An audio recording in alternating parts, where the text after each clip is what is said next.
Bagaimana kisah selengkapnya? Kita sambut narasumber kita. Selamat malam, Ibu Grace. Selamat malam, Tuhan Yesus Ya, memberkati. Shalom, iya, dimanapun yang puji Tuhan. Apa lihat. kabar, Ibu? Puji Tuhan, baik, sangat baik. Tuhan luar biasa. Ya, sukacita ya, Bu? Amin. Ya, sukacita karena apa ini, Bu? Karena dapat kerjaan apa karena ada Tuhan Yesus? Sukacita karena hidup di dalam Tuhan Yesus.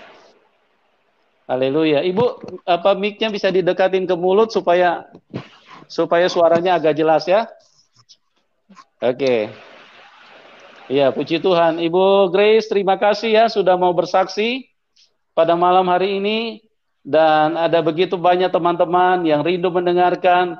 Dan saya berdoa dari apa yang disaksikan pada malam hari ini itu bisa memberkati dan menolong banyak orang. Oke Ibu, secara lengkap Ibu bisa ceritakan mungkin dari latar belakang Ibu dan nama Ibu sebelumnya. Ibu mengenal Tuhan Yesus dan setelah Ibu percaya Tuhan Yesus diberi nama Grace, ya.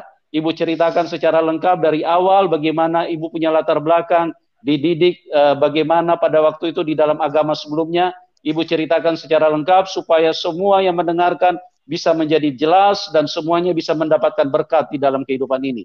Oke, Ibu Grace, waktu dan tempat saya persilakan kepada Ibu. Terima kasih atas waktu yang telah diberikan kepada saya dari Bapak Yusuf Manubulu. Terima kasih hamba Tuhan yang malam ini juga akan menyaksikan secara langsung saya. Jadi saya langsung saja. Saya lahir dari keluarga Muslim yang orang tua saya fanatik di Islam, seorang imam di desa, dan saya dididik sangat keras dengan agama Islam. Tapi saya sia-sia, tidak dapat jawaban apa-apa dan tidak mengerti dengan ajaran itu. Karena begini, saya belajar mengaji, dididik dengan keras, tidak ada waktu untuk bermain, hanya di situ saja seorang nenek. Dan pada saat itu saya masih anak-anak. Setelah saya menjelang SMP, saya tidak ingin lagi mempelajari itu karena dengan waktu juga, sekolah juga, kegiatan di sekolah, jadi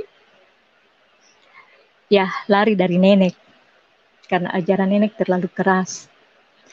Dan selama masa anak-anak itu kami tidak pernah bergaul dengan yang namanya orang Kristen. Puji Tuhan, saya setelah mengalami sakit, orang tua, saudara, bahkan anak-anak tidak pernah tahu karena memang saya tidak ingin untuk memberitahu tentang apa yang saya alami, sakit penyakit, penderitaan apa yang saya alami. Tetap saya sholat tahajud, sholat 5 waktu. Tapi apa jawaban yang saya dapat? Tidak ada.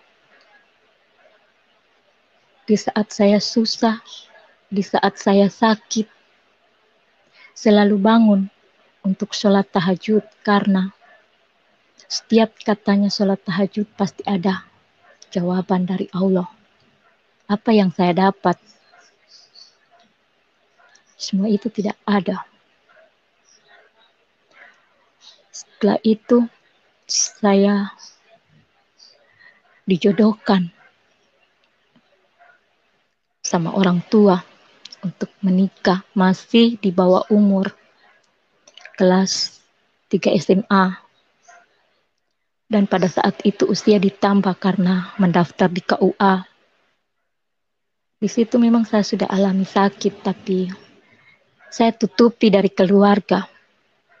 Saya juga belum tahu kalau sakit yang saya alami itu adalah kanker. Saya pikir itu cuma mimisan biasa.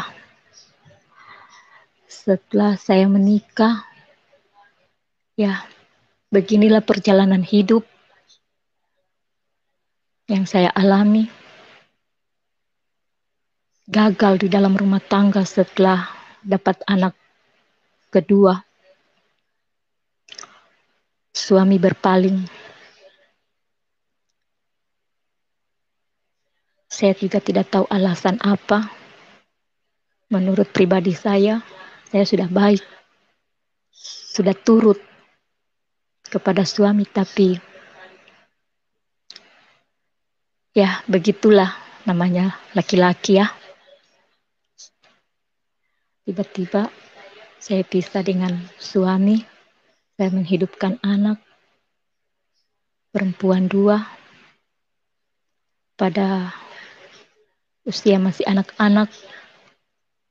Saudara, orang tua, tidak ada yang mendukung saya untuk pisah dengan bapaknya anak-anak. Tapi penderitaan yang saya alami sama dia luar biasa. Tapi semua itu saya tutupi, saya tidak mau orang tua sedih. Tiba-tiba saya menghidupi dengan apa yang kemampuan saya. Karena berharap sama orang tua, ya orang tua juga terbatas ekonominya. Petani biasa. Jadi harus saya cari nafkah bagaimana untuk menghidupi anak. Mau mengharap sama keluarga, saudara, tidak bisa. Tidak ada yang mendukung. Tidak ada yang mau menolong. Tapi selalu saya sholat, meminta ke Allah, ya Allah, berikan saya kesehatan. Jangan Engkau berikan saya sakit, karena saya menghidupi anak. Tapi ya, begitulah. Tidak ada jawaban. Dengan saya punya sakit yang saya alami, saya selalu pergi merantau kerja, cari nafkah anak-anak, sampai pada anak-anak masuk SMP,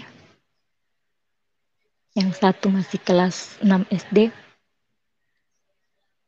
ya masih tetap merantau cari nafkah. Saat itu ada laki-laki lagi yang suka sama saya. Ya saya terima, saya pikir itu baik. Saya tidak tahu kalau nasib saya akan buruk. Saya terima, saya pikir dengan saya terima mungkin meringankan beban saya, meringankan beban hidup saya, bisa untuk menafkahi kedua anak saya. Ternyata di luar pikiran saya, di luar dugaan saya. Apa yang saya alami. Saya dapat anak lagi 2 dari dia.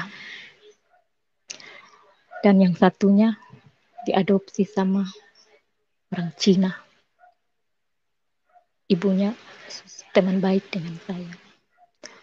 Dan yang satu kakak yang ambil, karena kakak tidak punya anak perempuan. Singkat cerita, si ibu ini yang adopsi anak saya yang dengan suami kedua. Tapi suami yang ya nikah di bawah tangan aja. Mengajak saya merantau ke suatu provinsi di Indonesia. Saya bekerja karena saya pikir tinggal yang 2 ini saja yang saya biayai. Yang satu sudah masuk kuliah, yang satu masih SMA. Ya, di situ saya alami lagi sakit luar biasa. diperiksakan, ternyata saya alami ini. Tapi saya tidak pernah mengeluh, tidak pernah mengadu ke orang tua kalau saya sakit begini. Tidak pernah mengadu ke saudara. Karena saya pikir untuk apa saya mengadu ke saudara, mengadu ke orang tua. Tetap mereka tidak akan percaya dengan apa yang saya alami. Karena mereka melihat fisik, kondisi tubuh saya sehat. Tapi apa yang mereka lihat begitu, tapi yang saya rasakan di luar dari pikiran mereka. Ya, singkat cerita, saudara, dikasihi Tuhan Yesus, saya tinggal bersama ibu yang adopsi anak saya. Kerja, tidak pernah rasa capek, tidak pernah mengeluh, hanya untuk nafkahi anak-anak.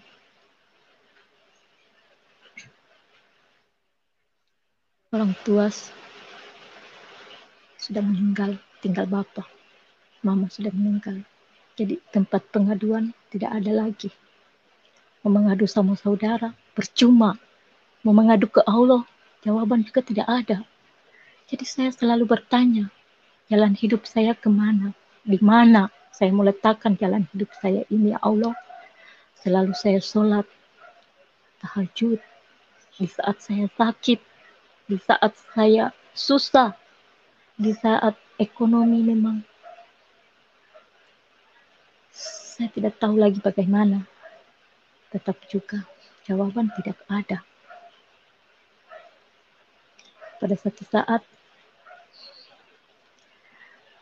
saya di provinsi di mana saya tinggal itu, di Indonesia,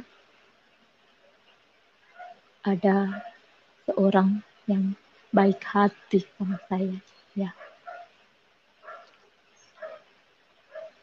dia mau menafkahi saya, memberi tempat tinggal, kontrakan apa, tapi saya masih tetap kerja sama bapak sama ibu yang orang Cina itu. Lama menjelang 2000, awal 2015, pada saat itu puasa, bapak itu dia memberikan nafkah saya untuk puasa. Lebaran, dan saya mengirim apa yang anak-anak butuhkan di sana. Pada saat itu, sakit penyakit saya kambuh lebih parah dari yang saya alami. Tiba-tiba malam, dari pagi itu saya tidak bisa bangun di tempat kontrakan. Perut lapar, badan lemas. Saya berusaha bergerak, hanya saja saya berdoa, ya Allah, kenapa lagi saya sakit begini? Apa yang Engkau inginkan dari saya, ya Allah? Tapi yang saya minta, ya Allah, berikan saya kesembuhan. Tapi siang itu tidak ada perubahan. Sudah minum obat antibiotik, tapi tidak ada juga. Pada malam, tetangga-tetangga di kontrakan sudah pada datang jenguk. Tapi dengan saya pribadi tidak enak. Tetangga mau jaga saya bagaimana? Saya bilang, biar tinggalkan saja saya sendiri, tidak apa-apa. Kebetulan di kontrakan kami itu 80% Nasrani, Nado. Hanya beberapa orang saja yang berkeluarga di situ Muslim, termasuk saya sendiri. Ya, singkat cerita ya, saudara-saudara terkasih Tuhan, pada malam hari itu, tetangga sudah pada pergi pas jam 12 malam. Tiba-tiba tangan saya terletak di dada. Tapi dalam keadaan saya sadar, hanya mata saja yang tertutup. Karena mau buka mata, terasa pusing. Bergerak saja pusing. Mau bergerak, rasanya darah dari hidung mau tumpah banyak. Jadi saya hanya diam, bisa diam saja dengan mata tertutup. Pas jam 12 malam, mulut saya mengeluarkan kata, "Ya Tuhan, kalau memang Engkau menyembuhkan, kalau memang Engkau membangkitkan orang mati, menyembuhkan orang sakit, sembuhkanlah saya. Sekarang ini saya dalam keadaan lemas, dalam keadaan tidak, Ibu ya, Grace, Ibu, suaranya bisa agak besar sedikit, Bu. Soalnya kecil sekali oh didengar ya, sama penonton. Bisa agak ya, besar sedikit ya, suaranya ya. Oke, Bu. lanjut ya, Oke. Silakan, Ibu. ya. Ya, silakan agak Jadi besar ya, pas Bu, malam suaranya. jam 12 malam itu,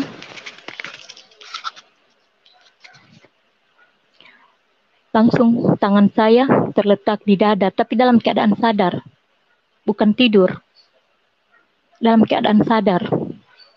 Cuman mata yang tertutup, karena saya tidak bisa bergerak. Mau buka mata pusing. Jadi saya cuma tutup saja mata. Perut sudah lapar, sudah haus. Tiba-tiba mulut saya berkata, "Ya Tuhan, kalau memang Engkau membangkitkan orang mati, menyembuhkan orang sakit, bantu saya saat sekarang ini saya sudah lapar. Badan saya lemas, saya keadaan sakit. Saya tidak bisa bergerak. So haus. Saya mau bagaimana?" Saya diam beberapa menit karena tempat tidur kami cuma di lantai beralaskan kasur busa.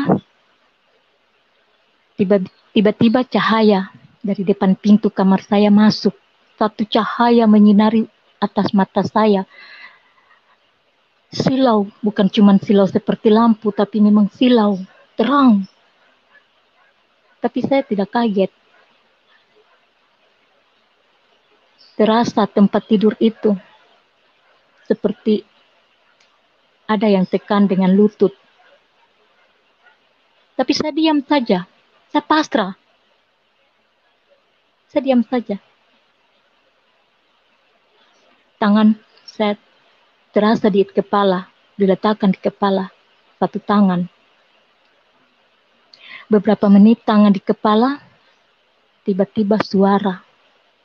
Sangat lembut suara itu. Ikutlah di jalanku. Engkau akan selamat dan sembuh. Tapi saya belum jawab. 2 kali dengan bahasa yang sama. Belum saya jawab. Ketiga kali suara itu jelas di telinga. Didekatkan di telinga. Dengan bahasa yang sama. Ikutlah di jalanku. Kau akan selamat dan sembuh. Saya kaget. Ada apa? Tapi saya belum sempat buka mata. Saya cuma dalam hati tersentak. Iya. Saya langsung jawab. Iya. Saya akan ikut engkau. Hanya itu jawaban. Iya. Saya akan ikut engkau. Beberapa menit habis saya jawab. Tangan lepas. Dan pinggir tempat tidur itu terasa seperti tidak ada beban lagi. Tiba-tiba sudah berdiri dengan muka yang jelas, nyata, bahwa itu Tuhannya orang Kristen. Bagaimana saya sampai kenal? Karena Sudah sering saya lihat di foto-foto, di gambar-gambar di rumah-rumah teman dulu masih anak-anak. Saya kaget. Hilang, pergi. Baru saya tersentak bangun, duduk, ringan badan, bangun duduk. Ada apa dengan saya? Apa yang terjadi sama saya? Apa yang terjadi sama diri saya? Kok saya bisa bangun? Ya, saudara terkasih Tuhan, saya bangun langsung ke dapur, makan. Tapi di dapur saya berpikir, ada apa dengan saya? Keringat dingin keluar. Rasa takut. Berpikir, bertanya dengan 1000 macam pertanyaan yang muncul ke dalam hati saya sampai saya tutup kedua telinga saya. Aduh, itu Tuhannya Tuhan Yesus, Tuhannya orang Kristen. Aduh, tidak. Tapi saya berpikir lagi, rasa damai di hati. Dia sembuhkan saya. Dia begitu baik. Dia menjawab saya. Bagaimana saya punya hidup kalau saya terima dia? Bagaimana dengan orang tua saya? Bagaimana dengan saudara-saudara saya? Kalau mereka tahu pasti mereka akan bukan cuma marah besar, bunuh saya. Karena saat itu daerah kami bekas rusuh. Aduh, tidak. Saya berusaha untuk menenangkan diri saya, tapi selalu bertanya dengan 1000 macam pertanyaan.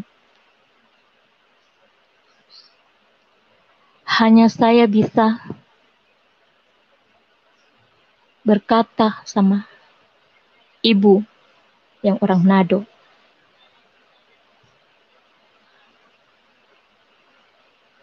saya sudah sembuh, ada yang sembuhkan, tapi saya bagaimana? Saya harus bagaimana?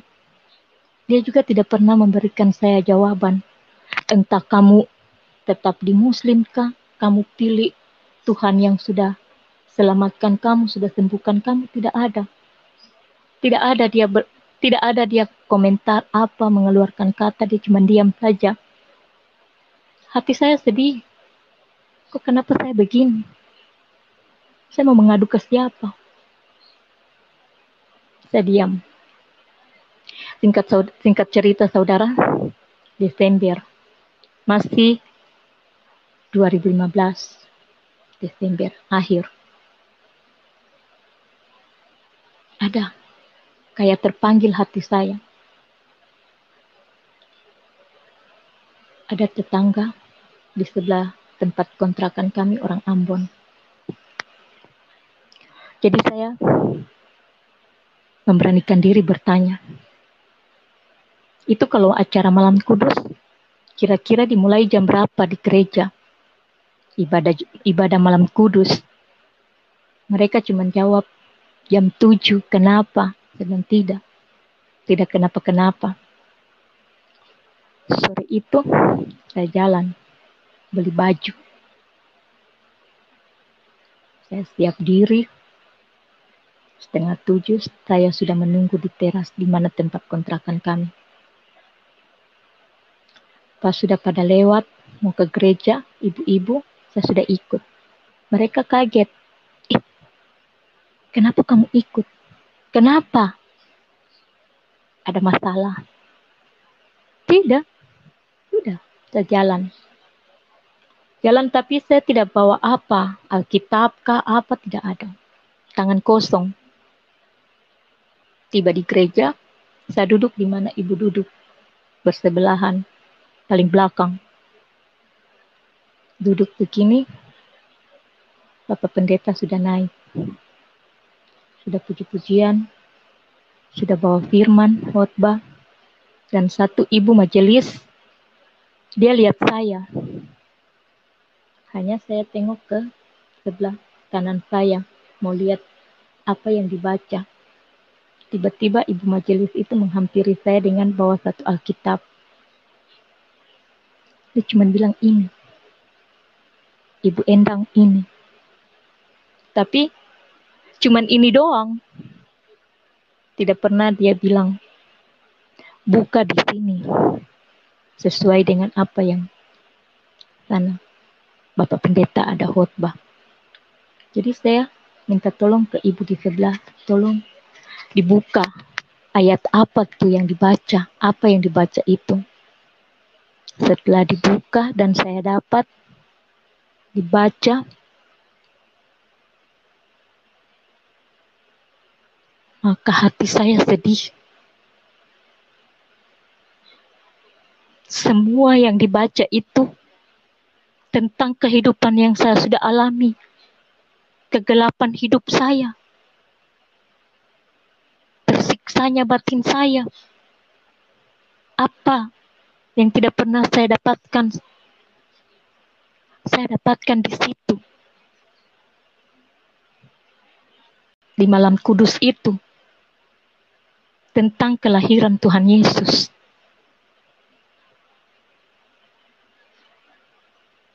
Saya pulang, selesai ibadah pulang. Saya merenungkan ayat-ayat itu. Tapi Alkitab diam. Tidak pernah saya pelajari lagi. Karena apa? Saya mau pelajari bagaimana, tidak ada yang mendukung. Pada pagi hari, saya rencana mau ikut lagi ibadah tanggal 25 pagi. Tapi sudah, teman-teman sudah pada pergi, ibu-ibu sudah pada pergi. Saya tidak enak mau jalan sendiri ke gereja. Saya diam saja. Sorenya, tetangga-tetangga yang muslim, yang sudah tidak senang dengan melihat saya pada malam kudus itu ke gereja, sudah datang menceramai saya satu persatu. Dengan hujatan, dengan bahasa yang tidak enak. Sampai-sampai saya bilang, imanmu dengan imanku tidak sama. Apa yang saya alami kamu tidak tahu. Apa yang saya rasakan kamu tidak tahu. Mati pun nanti kita tidak akan satu kubur. Jadi, kalau cuman untuk mau datang ceramai saya, silakan keluar. Pintu saya terbuka. Saya sodorkan minuman. Saya bilang, untuk apa kami minum? Minuman najis. Orang murtad. Kau lihat itu di siaran Indosiar. Kalau orang murtad mati bagaimana? Saya bilang, oke, terima kasih atas nasihatnya. Pintu terbuka. Silakan keluar. Jangan datang kedua kali untuk ceramai saya. Saya tidak butuh ceramah. Singkat cerita saudara-saudara yang saya alami selama saya sudah, tapi belum terima Tuhan Yesus karena belum baptis. Hanya Kristen, seperti dibilang masih Kristen KTP. Karena tidak ada yang mendukung untuk saya belajar. Ya, sampai setiap hari Minggu saya rajin ibadah. Hari Minggu. Tapi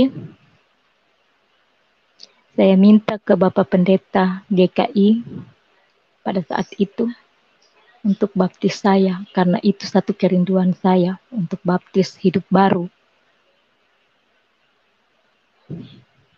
Tidak bersedia. Mereka tidak bersedia. Mereka mempersulit saya. Dengan ini itu. Saya putus asa. Saya berdoa. Ya Tuhan, saya sudah ikut jalan-Mu Tuhan. Tapi saya harus bagaimana? Saya rindu untuk dibaptis. Saya rindu untuk pikul salib. Saya rindu untuk hidup melayani Engkau Tuhan. Tapi apa yang saya dapat? Ya, di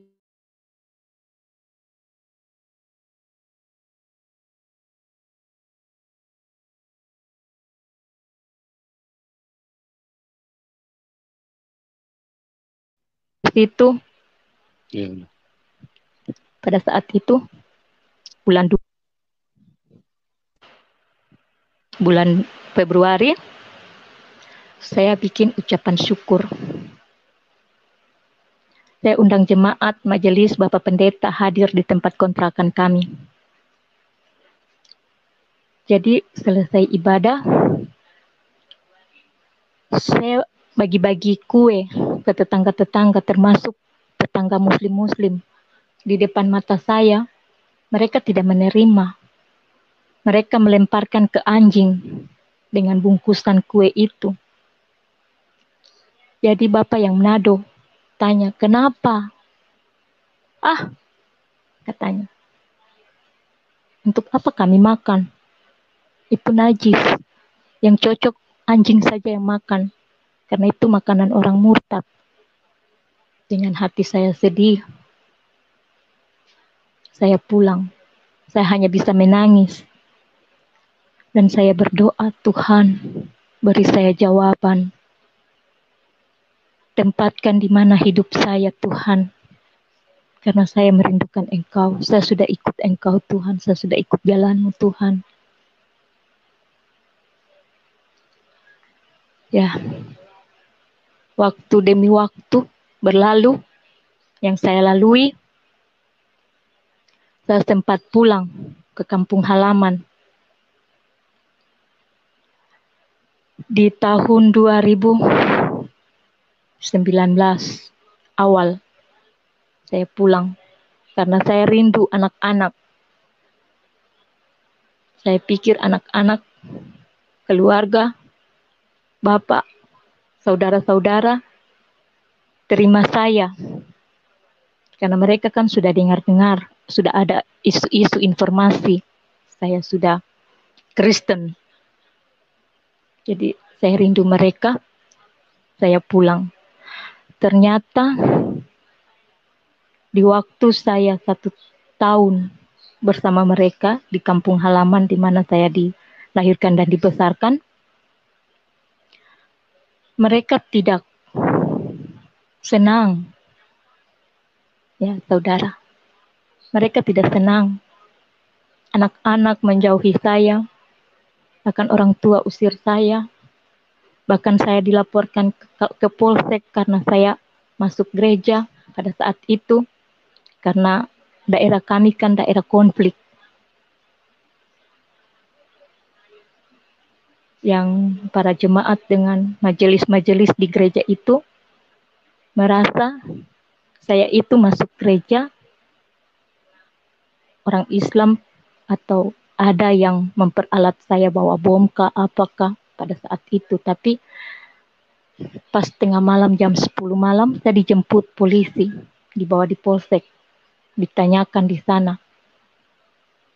kenapa kamu masuk gereja?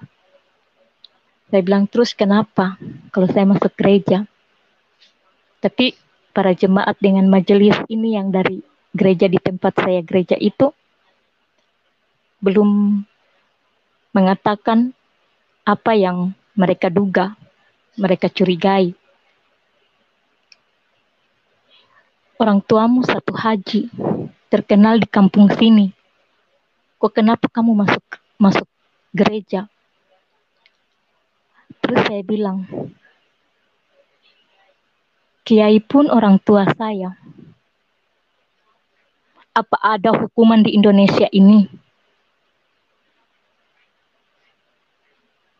untuk pindah ke satu agama? Kalau memang ada, silakan malam ini hukum saya sesuai dengan kemauan kalian. Tapi ya kalau tidak ada, saya pulang.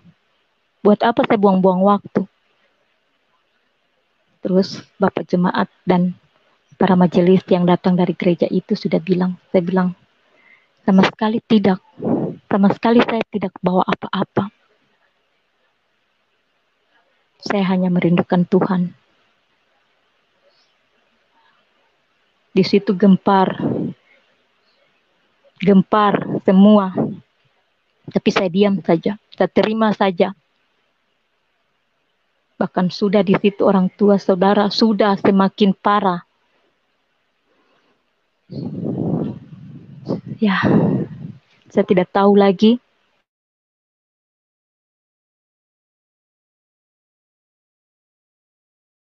Tuh, hidup sendiri di situ.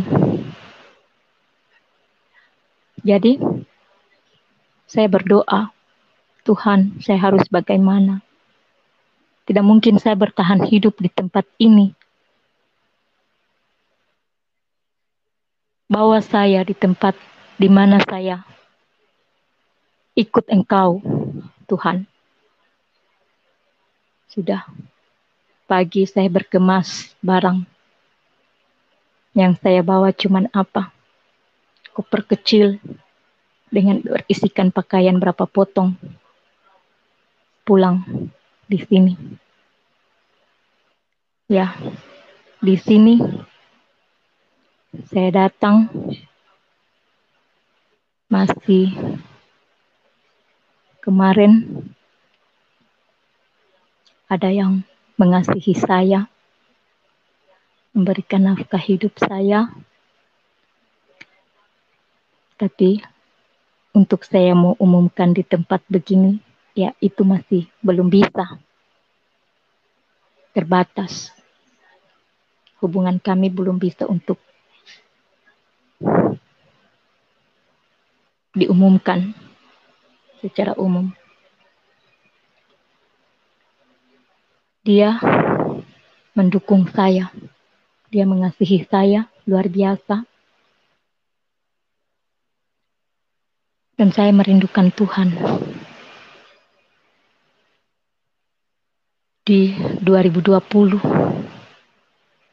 awal bulan 3 Maret saya tiba di provinsi di mana di Indonesia ini kami tinggal waktu saya menerima Tuhan. Singkat cerita ya saudara-saudara dikasihi Tuhan Yesus. Tuhan Yesus luar biasa, sangat ajaib di dalam kehidupan saya. Walaupun saya sempat meninggalkan Tuhan pada saat itu, saya berpaling.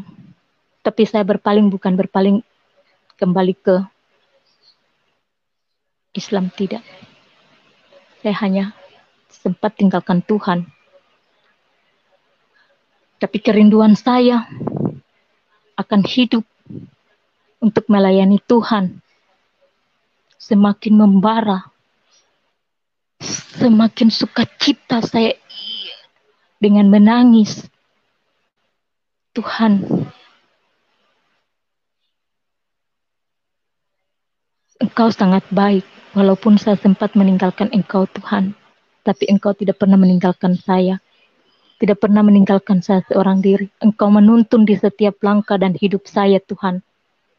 Terima kasih atas kebaikan dan kemurahan kasih-Mu Tuhan. Tiap hari saya berdoa, tiap malam saya berdoa. Saya merindukan untuk dibaptis Tuhan. Pada saat itu, Paskah, tapi lockdown. Gereja tutup. Saya tidak tahu, saya rindu untuk masuk gereja di rumah Tuhan. Untuk beribadah, mendengar firman. Saya haus dengan firman Tuhan. Ya, saudara yang dikasihi Tuhan Yesus, Tuhan sangat baik dan menjawab doa saya. Tanggal 7 Juni, setelah kenaikan Isa Al-Masih, kenaikan Tuhan Yesus,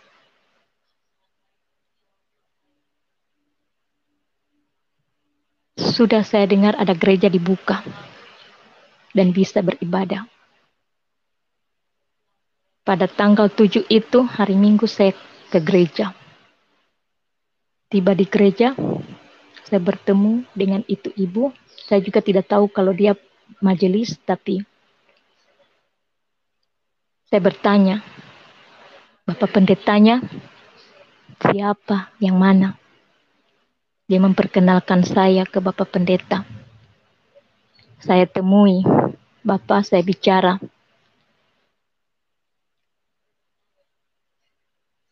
Saya ingin jadi jemaat di gereja sini. Dan saya juga ingin hidup baru. Saya rindu untuk dibaptis. Saya dari Muslim. Sudah 6 tahun saya Kristen. Tapi kerinduan untuk dibaptis belum tercapai. Jadi kalau Bapak di gereja sini, para majelis dan jemaat bersedia untuk baptiskan saya juga sangat bersedia dan bersukacita. Puji Tuhan, saya dapat jawaban. Dan saya minta pada saat itu, nanti Desember, Natal kedua. Tapi setelah selesai ibadah, mereka kumpul, para bapak gembala, bersama ibu dan jemaat-jemaat dan majelis-majelis yang lainnya, memberi waktu untuk saya, bersedia mereka untuk membaptis saya tanggal 14 Juni. Dan langsung diberitahu sama saya, apakah bersedia tanggal 14 Juni kita akan baptis ibu. Ya. Dan ditanya sudah. Bapak Gembala itu sudah tanya, apa masih pakai nama Muslim? Saya bilang tidak lagi. Nama saya sudah diganti pada saat saya pertama malam kudus. Nama saya Grace Natalia. Oke, langsung dicatat. Kemudian harinya, 3 hari, saya ikut pengembalaan di gereja itu.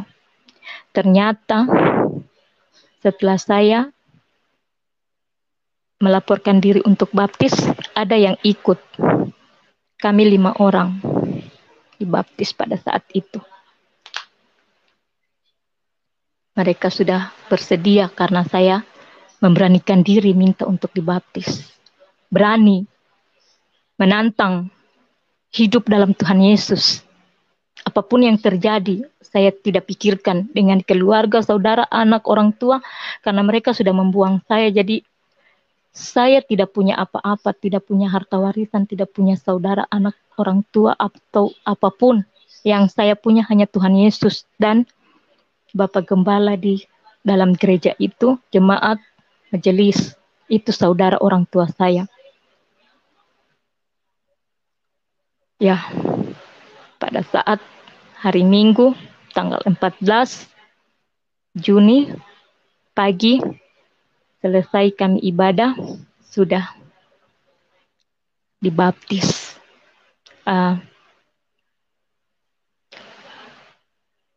Itulah perjalanan hidup saya mengikuti Tuhan Yesus. Dan saya merasakan hidup baru yang luar biasa. Damai sejahtera, sukacita luar biasa yang saya alami. Tidak susah-susah amat. Ya, berkat dari Tuhan ada yang saya rasakan. Setiap doa saya selalu terjawab oleh Tuhan. Karena Tuhan Yesus begitu baik. Saya bertobat, benar-benar bertobat di saat saya diselamatkan. Semua pergumulan hidup di masa lalu, kegelapan hidup saya di masa lalu, kesusahan saya di masa lalu, apa yang saya alami di masa lalu, Saya mati bersama Tuhan Yesus dan saya bangkit hidup baru. Puji Tuhan. Haleluya, saudara yang dikasihi Tuhan. Saya sangat bersyukur pada saat itu. Saya tidak tahu ungkapkan hati saya itu. Ya saudara-saudara. Saya tidak tahu ungkapkan. Selesai saya dibaptis. Pulang ke tempat kontrakan kami. Yang bisa saya lakukan hanya menangis. Menangis. Dengan mengucapkan terima kasih Tuhan. Engkau sangat baik di dalam kehidupan saya. Engkau telah merubah saya Tuhan. Dan saya tidak akan menduakan kamu Tuhan. Apapun yang saya alami. Tetap saya di dalam kaki Tuhan. Tetap saya hidup di dalam Tuhan Yesus. Karena Tuhan Yesus ajaib dan luar biasa buat saya. Ini yang saya alami. Kasih Tuhan luar biasa terhadap hidup saya. Diri saya. Sakit penyakit saya disembuhkan. Pergumulan hidup saya terjawab. Dan saya, puji Tuhan hari ini, sehat. Sehat. Sukacita. Gembira. Karena apa? Karena Tuhan Yesus menyelamatkan saya. Ini saja yang saya bisa ungkapkan. Kebaikan kasih Tuhan Yesus. Terima kasih Bapak. Baik Ibu, puji Tuhan. Terima kasih buat kesaksiannya yang luar biasa bahwa Yesus adalah Tuhan yang sangat baik dan Tuhan yang real, Tuhan yang nyata, dan pada malam hari ini kembali menyatakan diri lewat kehidupan Ibu Grace, di mana pada waktu sebelumnya sering berdoa, tapi tidak ada jawaban sama sekali. Bahkan Ibu Grace mengalami sakit kanker otak, dan satu ketika di dalam keputusasaan dan di dalam kondisi yang sangat sekarat, Ibu Grace terbaring dan tidak bisa bangun. Dan pada saat itulah Tuhan Yesus dengan kasih-Nya yang begitu luar biasa, tidak pernah melihat bahwa orang ini tidak pernah berseru memanggil Tuhan Yesus, tidak pernah menyembah Tuhan Yesus, tapi itulah Tuhan Yesus, Tuhan yang sangat baik kepada setiap manusia. Itulah yang selalu saya katakan bahwa program ini dengan tujuan menghadirkan sebuah kesaksian yang luar biasa bagaimana Tuhan Yesus sangat nyata dan selalu ingin berbuat yang terbaik di dalam kehidupan manusia.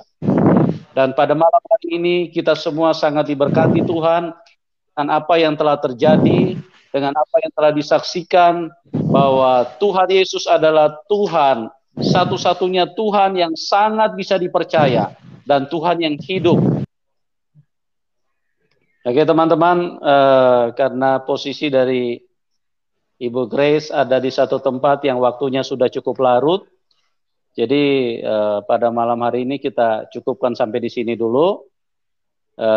Bagi teman-teman yang belum bisa masuk, ya jangan berkecil hati karena kami tetap memberi kesempatan karena memang situasi internet jaringan yang kadang-kadang terlalu padat, jadi agak sulit ya masuknya ya. Jadi bukan kami pilih-pilih ya, tapi memang jaringan yang ini yang kadang-kadang menjadi begitu terbatas sehingga kadang sudah masuk pun suaranya bisa tidak terdengar. Ya, kadang masuk baru sebentar langsung putus. Kadang mau masuk-masuk juga nggak bisa karena terlalu padat linknya. Oke, teman-teman, ya karena kondisi waktu di tempat narasumber sudah terlalu larut, jadi kita cukupkan sampai di sini. Dan kami ucapkan terima kasih kepada semua teman-teman. Doa kami buat semuanya terus diberkati Tuhan dan mengalami sesuatu yang sempurna dari Tuhan, mengalami hal-hal yang baik, dan bisa masuk di dalam rencana Tuhan. Ya, itu menjadi doa kami, dan tetap semangat di dalam Tuhan.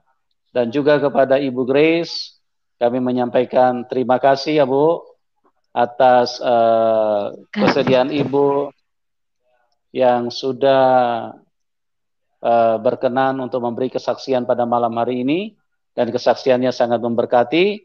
Doa kami buat Ibu terus diberkati Tuhan dan dipakai Tuhan secara luar biasa.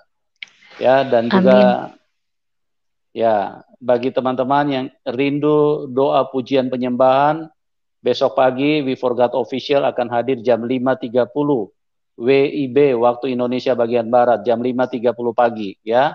Teman-teman yang rindu doa pujian penyembahan, saat teduh di pagi hari untuk memulai sesuatu, silakan bergabung ya. Oke, ini juga ada informasi dari teman-teman yang ingin memberkati Ibu Grace. Namanya beda di rekening, ya. Itu bagaimana itu, Ibu? Karena itu dari KTP, Pak, tidak bisa dirubah. Oh, dari KTP. Iya. Oh, dari KTP beda ya? Iya, saya masih pakai KTP yang Muslim, Pak, karena Muslim. pengurusannya, iya, pengurusannya juga susah, Pak.